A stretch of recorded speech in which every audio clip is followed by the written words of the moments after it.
Hello friends, নমস্কার। আমি সুভাশিস আর আপনি দেখছেন আপনার প্রিয় চ্যানেল অজানা সাকসেস। তো ফ্রেন্ডস, আজকের ভিডিওতে আমরা তিনটে স্টক নিয়ে ডিসকাস করব। তার মধ্যে দুটো স্টক থাকবে প্রপার সুইং ট্রেডিং এর জন্য স্টক থাকবে, আর একটা স্টক থাকবে জিও ফিনান্স।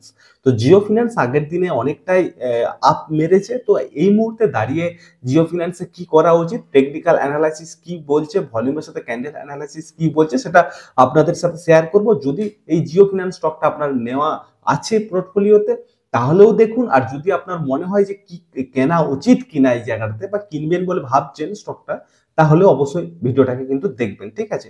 তো আরেকটা জিনিস বলে রাখি, যে যে সমস্ত বন্ধুরা আমাদের ইউটিউব চ্যানেলটাকে ফলো করেন, কারণ এখানে আমরা প্রতিনিয়ত শেয়ার মার্কেট রিলেটেড ভিডিওগুলো আপলোড করতে থাকি, বিভিন্ন ধরনের ভিডিও আপলোড করতে থাকি, যেগুলো শেয়ার মার্কেটের আপনার জার্নিটাকে ইমপ্রুভ করতে অনেকটা হেল্প করবে। তো অবশ্যই ফ্রেন্ডস, যদি আপনি শেয়ার মার্কেটে আমাদের এই চ্যানেলটাতে নতুন বা দীর্ঘদিন ধরে ভিডিওটা দেখছেন, এখনো চ্যানেলটাকে সাবস্ক্রাইব করা নেই, তাহলে অবশ্যই চ্যানেলটাকে সাবস্ক্রাইব করে দিন। আর আপনাদের অনেকের রিকোয়েস্টে আমরা একটা হোয়াটসঅ্যাপ গ্রুপ ওপেন করেছি, যেখানে আমরা কখন কোন স্টক বাই করছি, হোল্ড করছি, সেল করছি, সম্পূর্ণটা ইনফরমেশনটা দেওয়া থাকে এবং সম্পূর্ণ ফ্রিতে। তো আপনি এই ভিডিও ডেসক্রিপশনে গিয়ে সেই চ্যানেলটাতে জয়েন হতে পারেন, আমাদের হোয়াটসঅ্যাপ গ্রুপের চ্যানেলটাতে জয়েন হয়ে যান। এই ভিডিও ডেসক্রিপশনে লিঙ্ক দেওয়া আছে, ঠিক আছে? তো চলুন সময় নষ্ট না করে আমরা দেখে নেবো যে তিনটে স্টক। তার আগে আমরা দেখবো যে নিফটি, যেহেতু আমাদের ভারতীয় শেয়ার মার্কেটের একটি সূচক, একটি ইন্ডেক্স, যে ভারতীয় মার্কেট এখন কিভাবে মুভ করছে বা কি করতে পারে, সেটা আমরা একটা ওভারঅল দেখে নেবো। যে দেখুন, এই যে নিফটি তার যে অল টাইম হাই যে জোনটা ছিল, যেখানটাতে আমি একটা ইয়েলো বক্স ড্র করেছি, তো এই জোনটার ওপরে দেখুন ব্রেক দেওয়ার পর সাস্টেন করছে, এখানটাতে একটু ওপরে যাচ্ছে, আবার নিচে আসছে, এই জোনটা থেকে সাপোর্ট নিয়ে বারবার উপরে যাওয়ার চেষ্টা করছে। তো একটা জিনিস বলে রাখি, যে হুড়মুড় করে যদি স্টক উপরের দিকে যায়, বা যে কোনো স্টক বলুন বা ইন্ডেক্স বলুন, এই যে হুড়মুড় করে উপর থেকে যায়, সেটা কিন্তু বড় রিস্কি হয়। কারণ যদি উপর থেকে কোনো কারণে একটা রিজেকশন আসে, তো স্টকটা যখন পড়বে তখনও কিন্তু হুড়মুড় করেই পড়বে। তো সেই জায়গায় দাঁড়িয়ে এই যে স্টকটা উপরে গেল, এখানটা যদি সাস্টেন করে তারপরে ফের একটা মুভ দেওয়া স্টার্ট করে, তাহলে কিন্তু আমরা একটা বড় মুভ এখান থেকে কিন্তু নিফটিতে পাবো, ঠিক আছে? তাই যে এখানে নিফটি আসার পরে এখানটাতে যে একটু সাস্টেন করছে, এটাতে বিরক্ত বোধ হওয়ার কোনো প্রয়োজন নেই। এখানটাতে একটু ধৈর্য ধরে মার্কেটের উপর বিশ্বাস রেখে মার্কেটে একটু ধৈর্য ধরে দেখুন যে অ্যাকচুয়ালি কি ঘটছে, ঠিক আছে? তো চলুন এরপরে আমরা কঙ্কর স্টকটাকে দেখবো। যে আমরা যে তিনটে স্টক নিয়ে ডিসকাস করবো, তার মধ্যে ফার্স্ট স্টক হলো কঙ্কর, সেকেন্ড স্টক হবে আস্ট্রাল, থার্ড স্টক হবে জিও ফিনান্স, ঠিক আছে? তো কঙ্কর স্টকটাকে আমরা দেখে নেবো যে কি চার্টের মধ্যে কি ফরমেশন দেখাচ্ছে, কেন স্টকটাকে নিয়ে আপনাদের সামনে তুলে ধরছি, সম্পূর্ণ দেখব। এই কঙ্কর স্টকটি হলো একটি লজিস্টিক সেক্টরের স্টক, অর্থাৎ এই সেক্টর কি না, লজিস্টিক সেক্টর। আর এই স্টকটার আপনার একটি মিড ক্যাপ স্টক রয়েছে, একটি মিড ক্যাপ স্টক। অ্যাকচুয়ালি আমরা কি জানি, স্টক তিনটে থাকে, একটি large cap, mid cap, small cap. তো এই স্টকটা একটা মিড ক্যাপ স্টক। তো স্টকটার আমি যদি একটা বড় টাইম ফ্রেমে চলে যাই, অর্থাৎ মান্থলি টাইম ফ্রেমে, তো মানে এক একটা ক্যান্ডেল, যেখানে এক একটা ক্যান্ডেল যেখানে আপনার এক একটা মাসের, তো সেইটা যদি আমরা দেখি, একটা বড়ই ভালো জিনিস দেখবো, যেটা আমাদের কনফিডেন্সকে কিন্তু অনেকটাই বাড়িয়ে তুলবে। যেমন যদি আমি এখান থেকে দেখি, তখন একটা বড় আমি ইয়েলো লাইন ড্র করেছি। দেখুন, একটা বড় একটা ইয়েলো লাইন ড্র করেছি, যেটা আপনার স্টার্ট হয়েছিল আপনার 2006 সাল বা 2007 সাল থেকে, এবং সেটা মানে ইনস্ট্যান্ট এখনো ওই 2024 সালে এসে এই লাইনে কিন্তু ব্রেক দিয়েছে। তো ফাইনালি আমরা যদি দেখি, দেখুন 2007 সালে এই জায়গায় একবার, দুবার, তিনবার, চারবার, পাঁচবার, ছবার, সাতবার, তো এই যে লাইনটাকে কিন্তু 6 থেকে 7 বার রেসপেক্ট দিয়েছে মার্কেট, যেটা 2000 খুব কম সময় নয়, 2006-7 সাল থেকে আজ 2024 সাল পর্যন্ত এতটা সহজ নয়। তো এই যে ট্রেন্ড লাইনটা, যেটাকে কিন্তু এই 2024 সালে এসে ব্রেক দিয়েছে মার্কেট, তো একটা পজিটিভ সিগন্যাল কিন্তু মার্কেট দিচ্ছে আমাদেরকে। তো এরপর আমরা টাইম ফ্রেমটাকে আরো ছোট বানিয়ে নেব, যেখানে আমরা ডেলিতে একদম সরাসরি ডেলিতে চলে যাব, গিয়ে দেখবো যে কি ঘটছে। তো দেখুন, এই যে বড় যে ইয়েলো লাইনটা, সেটা হচ্ছে আমাদের যে বড় টাইম ফ্রেম 2006 সাল থেকে যে ব্রেকটা। আর তারপরে আমি যে একটা ছোট্ট ইয়েলো লাইন ড্র করেছি, তো সেটা হলো কি, এখন রিসেন্ট ট্রেন্ড কি দেখাচ্ছে, ঠিক আছে? তো সেটাকে আমরা দুটোকে মার্জ করে দেখবো। তো এক তো ফাইনালি আমরা এখান থেকে কনসেপ্ট কি পেয়েছি না, মার্কেটটা এই বড় একটা টাইম ফ্রেমে, বড় 2006 সাল থেকে 2023 সাল পর্যন্ত যে ট্রেন্ড লাইনটাকে রেজিস্ট্যান্স হিসাবে ওটা রেসপেক্ট দিচ্ছিল, সেই জোনটাকে, সেই লাইনটাকে বা সেই জোনটাকে ব্রেক দিয়েছে। তো এবার আমরা যদি যেটা দেখছি যে এখন দেখুন এই যে ব্রেক দেওয়ার পরে কি হলো, একটু নিচে আসছে উপরে যাচ্ছে, নিচে আসছে উপরে যাচ্ছে করে করে যে উপরের দিকে যাওয়ার যে জার্নিটা, সেখানেও একটা ট্রেন্ড লাইনকে কিন্তু রেসপেক্ট করতে করতে উপরের দিকে যাচ্ছিল। যেমন দেখুন এখানে রেসপেক্ট নিল, তারপর এখানে রেসপেক্ট নিল, তারপর এখানে রেসপেক্ট নিল। তো রেসপেক্ট মানে রিজেকশন নিচ্ছে, সেটাকে ব্রেক দিয়ে উপরে যেতে পারছিল না। তারপর আমরা কি দেখছি না, এখানটাতে ফাইনালি একটা ব্রেক দিয়েছে, দেওয়ার পর এখানটাতে সাস্টেন করছে। তো একটা জিনিস দেখছি কি, আমরা বড় টাইম ফ্রেমে দেখলাম যে বড় টাইম ফ্রেমেও কিন্তু একটা ব্রেক দিয়েছে, তার মানে একটা বুলিশ সিগন্যাল আমরা নিতে পারি বড় টাইম ফ্রেম থেকে। আর সেকেন্ড আমরা যেটা দেখছি যে শর্ট টাইম ফ্রেম অর্থাৎ ডেলি ক্যান্ডেলের যে টাইম ফ্রেম, সেখানেও কিন্তু যে একটা ট্রেন্ড লাইন যেটাকে রেসপেক্ট করছিল, যে রেজিস্ট্যান্স জোন, যে সেই জোনটার উপরে কিন্তু ব্রেক দিয়ে সাস্টেন করছে। দেখুন প্রায় একটা দুটো তিনটে চারটে পাঁচটা ক্যান্ডেল এখানে স্টে করছে। তো এটা আমাদের জন্য একটা ভালো দিক। তো এবার এখানটাতে কি হতে পারে, এখানটাতে দুটো জিনিস হতে পারে। এখানটাতে আবার মার্কেট একটু আসার পর এই যে লেভেলটা, এই যে জোনটা, এই জোনে আসার পর আবার একটা এখান থেকে মানে একটা সাপোর্ট নিয়ে ফের উপরের দিকে যাওয়ার একটা চান্স কিন্তু অনেকটাই থাকবে। তো ফ্রেন্ডস দেখুন এই যে স্টকটার এই যে লেভেলটা আপনার 1023 মানে অর্থাৎ 1023, অর্থাৎ এই লেভেলটাকে আমাদেরকে মানে নজর রাখতে হবে যে এই লেভেলটার ওপরে স্টকটা ব্রেক দিতে পারছে কিনা। যদি ডেলি ক্যান্ডেলে এই স্টকটা এই লেভেলের উপরে ব্রেক দিয়ে দিতে পারে, অর্থাৎ আপনার এই লেভেলটার উপরে ব্রেক দিতে পারে এন্ড সাস্টেন করতে পারে, তাহলে কিন্তু স্টকটা আমরা অনেকটাই উপরে যেতে দেখবো। ঠিক আছে, তো আমাদের ফার্স্ট স্টক আমরা যেটা অ্যানালাইসিস করলাম যে কঙ্কর, এটা আমরা আমাদের হোয়াটসঅ্যাপ গ্রুপে জয়েন, মানে যারা জয়েন আছেন জানেন যে আমরা এই স্টকটাকে আপনাদের সাথে শেয়ার করেছিলাম। আর এখন ভিডিওটা বানালাম যাতে আপনাদের কনফিডেন্টের সাথে স্টক অ্যানালাইসিস করে আপনি ট্রেডিং করতে পারেন। দেখুন ট্রেডিং এর ক্ষেত্রে না কনফিডেন্সটা খুব ইম্পর্টেন্ট একটা জিনিস। আর কনফিডেন্স তখনই আসবে যখন আপনি একটা চার্ট অ্যানালাইসিস করুন বা একটা ক্যান্ডেল অ্যানালাইসিস করুন, তার পেছনে কি ঘটছে, বায়ার আর সেলারের মধ্যে যুদ্ধটা, সেটা যখন বুঝতে পারবেন তখন কিন্তু আপনি কি কনফিডেন্টের সাথে ট্রেড করতে পারবেন। ঠিক আছে, তো চলুন এবার নেক্সট যে স্টক আমাদের সেটা দেখা যাক যে আস্ট্রাল। ঠিক আছে, তো আস্ট্রাল লিমিটেড আমরা স্টকটাকে দেখে নেব যে স্টকটাকে কেন আমরা সিলেক্ট করেছি, তো স্টকটার মধ্যে কি রয়েছে। তো এবার এই যে আস্ট্রাল লিমিটেড যে স্টকটি, এটা একটি প্লাস্টিক প্রোডাক্ট সেক্টরের স্টক, অর্থাৎ এটা প্লাস্টিকের জিনিসপত্র নিয়ে কিন্তু বেশি কাজ করে, অর্থাৎ প্লাস্টিক সেক্টরের একটা স্টক, প্লাস্টিক প্রোডাক্ট। আর এই স্টকটিও একটি মিড ক্যাপ সেক্টরের স্টক। ঠিক আছে, সরি মিড ক্যাপ স্টক একটি। তো এবার এই স্টকটার ফরমেশন আমি যদি দেখাই, স্টকটাকে দেখুন আমি ফার্স্ট একটা বড় টাইম ফ্রেমে চলে যাব, একটি মিড ক্যাপ স্টক এটা।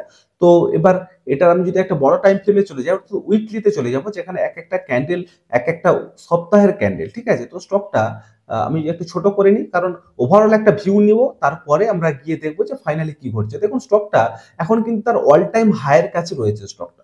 এবার স্টকটা কিভাবে বাড়লো দেখুন, স্টকটা এখান থেকে একটা ভালো উপরে গেল, তারপরে একটু নিচের দিকে আসলো, ফের উপরে গেল, অর্থাৎ এই যে জোনটা, যে জোনটাতে কিন্তু একটা ভালোভাবে রেজিস্ট্যান্স ফেস করছে, যেখানটাতে এসে মার্কেট কিন্তু বারবার নিচের দিকে পড়ে যাচ্ছে। যেমন এখানটাতে আসার পর মার্কেট নিচে পড়ে গেল, তারপর ফের আবার দেখুন একটা কি সুন্দর পট করে উপরে উঠলো, তারপর ফের আবার এখান থেকে কিন্তু রিজেক্ট পেয়ে গেল, আবার এই জোনটা থেকেই কি সুন্দর মার্কেট ঝটঝটে উপরে উঠে গেল। বাট এই যে জোনটা, যে জোনটাতে আসার পরে কিন্তু মার্কেটে একটা রিজেকশন আসছে। বাট সব থেকে মজার ব্যাপার দেখুন একটা কি, এখানটাতে কনসেপ্টটাকে বোঝার চেষ্টা করুন, সবসময় কনসেপ্টটাকে বোঝার চেষ্টা করুন। এখানটাতে আসার পরে তখন মার্কেট এখন পড়ে গেল, এখানটাতে আসার পরে মার্কেটটা পড়ে গেল। বাট এইবারে দেখুন এখানটাতে আসার পরে মার্কেট কিন্তু আর ফলো অন করলো না, একটা বড় রেড ক্যান্ডেল দেখালো, একটা বড় রেড ক্যান্ডেল দেখালো, বাট সেই রেড ক্যান্ডেলটা ফলো অন হলো না, মার্কেট এখানে কিন্তু স্টে করছে। দেখুন নিচে আসলো ফের উপরে চলে গেল, নিচে আসলো ফের উপরে চলে গেল, অর্থাৎ কোনো না কোনো একটা বড় প্লেয়ার যিনি কিন্তু চাইছেন না যে প্রাইসটা নিচের দিকে আসুক, যিনি চাইছেন প্রাইসটাকে উপরের দিকে নিয়ে যেতে। তো এটা বোঝা গেল, অর্থাৎ আমরা যদি দেখি যে এখানটাতে কিন্তু এই টপটাতে আসার পরে একটা একটা বক্স, একটা চ্যানেল তৈরি করছে। তো এই বক্সটা যদি আমি ড্র করে নিই তাহলে, এই বক্সটাকে যদি আমি ড্র করে নিই তাহলে আমার বুঝতে সুবিধা হবে, আপনাদের খুব দেখাতে সুবিধা হবে যে এই জায়গাটাতে, এই জায়গাটাতে আপনার এই চ্যানেলটার ভেতরে কিছু না কিছু একটা ঘটছিল, আর ফাইনালি এই চ্যানেলটাকে কিন্তু ব্রেক দিয়েছে। দেখুন এই চ্যানেলটাকে ব্রেক দিয়েছে, এইখানটাতে এই চ্যানেলটার ভেতরে মার্কেটটা ঘোরাফেরা করছিল এবং সেই রেজিস্ট্যান্ট জোনটাতে ঘোরাফেরা করছিল, সেই চ্যানেলটাকে কিন্তু ফাইনালি ব্রেক দিয়েছে। তো এবার আমাদেরকে কি করতে হবে, এখানটাতে এটা হতে পারে যে যখন কালকে আগামী দিন যখন মার্কেট ওপেন হবে তখন কিন্তু মার্কেট এখান থেকে পট করে উপর দিকে চলে গেল, একটা বড় মুভ দিয়ে দিল এখান থেকে, সেটা একটা হতে পারে। আরেকটা হতে পারে যে এখানটাতে আসার পর মার্কেটটা একটু রিটেস্ট করলো, তারপরে ফাইনালি আবার এই যে টপটাকে যখন ব্রেক দেবে তখন একটা আমাদেরকে একটা বড় মুভ পেতে পারে। অর্থাৎ এখান থেকে আগে মানে সামনের দিনে এখানে ওপেন হওয়ার পরে মার্কেট উপরে চলে যেতে পারে, এরকম হতে পারে। আর একটা হতে পারে এখানে ওপেন হওয়ার পর একটু নিচের দিকে আসলো, রিটেস্ট করলো, তারপর উপরে গেলে হতে পারে। তো ফাইনালি এই জায়গাটাতে আমরা কাজ কিভাবে করাবো বা কাজ কিভাবে করা যেতে পারে সেটা নিয়ে ডিসকাস করব। দেখুন এই যে ক্যান্ডেলটা আপনার 19শে ফেব্রুয়ারি অর্থাৎ ফেব্রুয়ারির 19 তারিখ যে ক্যান্ডেলটা তৈরি হয়েছিল তার যে টপ যেটা রয়েছে অর্থাৎ 2096 টাকা বা 2097 টাকা, তো এই জোনটাকে এই টপটাকে আমাদেরকে মার্ক করতে হবে। এই টপটাকে আমরা যদি মার্ক করে নিই, এই জোনটাকে এই টপটাকে আমাদেরকে মার্ক করে নেওয়ার পরে আমরা দেখবো যে এই টপটাকে ব্রেক করছে এবং দেন সাস্টেন করতে পারছে কিনা মার্কেট। যদি দেখি যে এই টপটাকে ব্রেক করে যে সাস্টেন করে নিয়েছে মার্কেট, তাহলে আমরা এটা এক্সপেক্ট করব যে মার্কেট এখান থেকে তো একটা উপরের দিকে যাবে। সেক্ষেত্রে কিন্তু আপনার এই যে আপনার এই ক্যান্ডেলের নিচের দিকে আমরা আমাদের এসএলটাকে বা স্টপ লসটাকে রাখতে পারি। বাট একটা জিনিস মাথায় রাখবেন, এই যে আলোচনাগুলো সম্পূর্ণ একটা এডুকেশনাল পারপাস ভিডিও, এখানে আপনাকে কোনোটা রিকমেন্ডেশন দেওয়া হচ্ছে না যে আপনি এটাকে কিনে নিন বা করে নিন। আমার এই ভিডিও দেখে আপনি গিয়ে কালকেই সরাসরি গিয়ে ছুটে ছুটে দৌড়ে গিয়ে কিনে নেবেন, এরকমটা কখনোই করা উচিত নয়। বাট শেখার চেষ্টা করুন, যতক্ষণ আপনি শিখতে পারবেন ততক্ষণ আপনি কনফিডেন্সের সাথে ট্রেড করতে পারবেন না। তো বাট কেনাকাটার সময় আপনার যিনি ফিনান্সিয়াল অ্যাডভাইজার আছেন আপনি ওনার সাথে যোগাযোগ করতে পারেন, অবশ্যই কোনো ব্যাপার না। আরেকটা জিনিস, আপনি আমাদের হোয়াটসঅ্যাপ গ্রুপে জয়েন হতে পারেন, কারণ আমরা ডে বাই ডে আমাদের যে স্টকগুলোর উপর আমরা কাজ করি সেগুলো আমরা হোয়াটসঅ্যাপ গ্রুপে আমাদেরকে দিয়ে দিই, ঠিক আছে? তো দেখুন এই জায়গাটাতে আমরা এখানটাতে এইভাবে দেখবো যে এই ক্যান্ডেলটার উপরে যে টপটা, সেই টপটার উপরে মার্কেট কিভাবে রিয়াক্ট করছে, ঠিক আছে? তো এরপর আমরা নেক্সট যে স্টকটা নিয়ে ডিসকাস করব, যেটা অনেকেই আমার থেকে জানতে চেয়েছেন যে জিও ফিনান্স। তো জিও ফিনান্সটার সাথে কি করা যায় সেটা আমরা দেখবো এখন। যে জিও ফিনান্স যে স্টকটা, তো সেই স্টকটা কি দেখাচ্ছে, তার টেকনিক্যাল ফরমেশন কি বলছে, আপনার হিস্টোরিক্যাল ডেটা কি বলছে। বাট ডেটা কি দেখবো, হিস্টোরিক্যাল ডেটা তো এই জাস্ট সবে সবে কিছুদিন আগে এটা লিস্টেড হয়েছে। তো এবার আমি যদি দেখি এটা একটা কিন্তু ফিনান্স সেক্টরের স্টক, আর এই স্টকটা একটা লার্জ ক্যাপ স্টক, ঠিক আছে? তো এই লার্জ ক্যাপ মানে লিস্টেডই হয়েছে যেহেতু জিও কোম্পানি মানে রিলায়েন্স গ্রুপের একটা শেয়ার এটা। তো কোম্পানির ভিজন অনেকটাই বড় রয়েছে। আর স্টকটা আমরা যদি দেখি টেকনিক্যাল ওয়াইজ দেখবো যে ডেলি চার্টে যদি আমরা দেখি স্টকটার মধ্যে কি ঘটেছে আমাদেরকে ফার্স্ট দেখতে হবে। লাস্ট কিছুদিনের জন্য আমরা দেখেছিলাম মার্কেট এখান থেকে কিন্তু অনেকটা বড় একটা ফার্স্ট একটা মুভ দিয়েছিল, তারপরে মার্কেট কিছুটা পটপট করে নিচের দিকে এসেছিল, তারপরে এই যে জোনটা আমি ইয়েলো যে জোনটা ড্র করা ছিল, এই জোনটা থেকে কিন্তু মার্কেটটা আবার আস্তে আস্তে উপরে যাওয়া শুরু করেছে এবং যাওয়া শুরু তো করেছে। বাট এই যে জোনটা এখান থেকে কিন্তু একটা রকেটের বেগ নিয়ে মার্কেটটা উপরে গেছে। ফাইনালি আমরা যদি দেখি আগের দিন অর্থাৎ শুক্রবার 23শে ফেব্রুয়ারি মার্কেট কিন্তু এখানে প্রায় 10.5% মুভ দিয়েছিল। বাট আমি ক্যান্ডেলের সাথে অ্যানালাইসিসে যেটা দেখতে পাচ্ছি, দেখুন এখানে একটা বড় ভলিউম তৈরি হয়েছিল, এই ক্যান্ডেলের নিচে যে বড় ভলিউমটা তৈরি হয়েছিল তাতে করে এই ক্যান্ডেলটা দেখুন এতটা গেছিল, ওপেন হয়েছে এখানে, তারপরে ক্যান্ডেলটা উপরে গেছিল এতটা, তারপরে দেখুন ক্যান্ডেলটা উপর থেকে একটা সেলিং প্রেসার আসার পরে সেল সেল সেল সেল করে করে নিচের দিকে চলে আসে। অর্থাৎ টপ গেছিল 347-48, আর এখন স্টকটা দাঁড়িয়ে আছে 333।